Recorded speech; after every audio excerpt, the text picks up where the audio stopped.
जादुई आत्मा का सफर। एक समय की बात है। एक छोटे से गांव में अर्जुन नाम का युवक रहता था। अर्जुन में कभी भी मनोबल की कमी नहीं थी, पर कई बार जीवन की कठिनाइयों ने उसे हिला दिया। उसके मन में डर और संदेह की आग जलने लगी थी।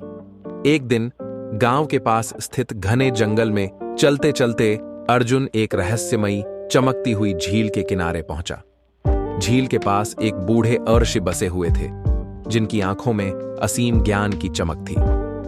अर्षि ने मुस्कुराते हुए अर्जुन से कहा, हर इंसान के अंदर एक जादुई आत्मा होती है। वह आत्मा तुम्हें हर कठिनाई से लड़ने की शक्ति देती है, बस उसे पहचानने की जरूरत है। ऋषि ने अर्जुन को एक प्राचीन चमकदार दर्पण दिया और बताया, यह दर्पण तुम्हें तुम्हारे अंदर छिपे साहस, आत्मविश्वास और सकारात्मक ऊर्जा को दिखाएगा। हर बार जब तुम खुद में शक महसूस करोगे, इस दर्पण में झांको और याद रखो कि तुम में असीम क्षमता है। अर्जुन ने दर्पण स्वीकार किया और अपने सफर पर निकल पड़ा।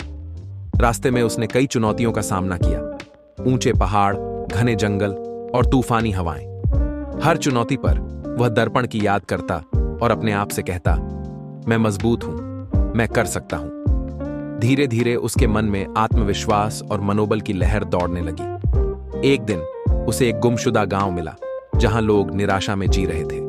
उनके जीवन में आशा की कोई किरण नहीं बची थी। अर्जुन ने अपनी यात्रा से सीखे गए अनुभव साझा किए। लक्ष्य निर्धारण, सकारात्मक सोच, समय प्रबंधन और असफलताओं से सीखने के महत्व पर बातें की।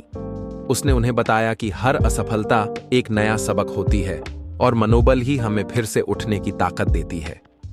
उस दिन गांव वालों ने मिलकर अपने आप में छिपी जादुई आत्मा को पहचाना। धीरे धीरे गांव फिर से खुशियों से भर गया। लोगों ने समझा कि मनोबल बढ़ाने के उपाय सिर्फ शब्दों में नहीं, बल्कि अपने अंदर के विश्वास को जगाने में छिपे हैं। अर्जुन का सफर एक प्रेरणा बनकर आगे बढ़ा और उसकी कहानी आज भी बताई जाती है।